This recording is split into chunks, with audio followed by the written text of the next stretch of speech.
জিন নারী অর্থাৎ পরীর সাথে বিবাহ করার বিধান। জিন পরীর সাথে বিবাহ করার ব্যাপারে ওলামায়ে কেরামের মধ্যে মতবিরোধ লক্ষ্য করা যায়। ফিকার কিতাবের মধ্যে ইখতিলাফ বা মতবিরোধ উল্লেখ করা হয়েছে। কোনো কোনো ফকিহের মতে জিন পরীর সাথে মানুষের বিবাহ করা বৈধ, এবং কোনো কোনো ফকিহের মতে জিন পরীর সাথে মানুষের বিবাহ করা বৈধ নয়।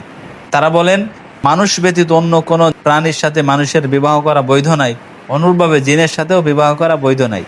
আরেক দল মুফতিয়ানে কেরাম এ ব্যাপারে মত প্রকাশ করেছেন যে, যেহেতু পরীর সাথে বিবাহ করার মধ্যে মতবিরোধ লক্ষ্য করা যায়, এ কারণে জিন পরীর সাথে বিবাহ করা থেকে বিরত থাকাই উত্তম।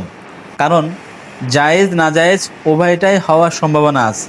যদি জায়েজ হয়ে থাকে তাহলে প্রত্যেক জায়েজ কাজ করা জরুরি নয়, এই হিসেবে বিবাহ পরিহার করলে কোনো সমস্যা নেই। আর যদি না জায়েজ হয়ে থাকে তাহলে জিন পরীর সাথে বিবাহ করলে অবশ্যই সে গুনাহগার হবে।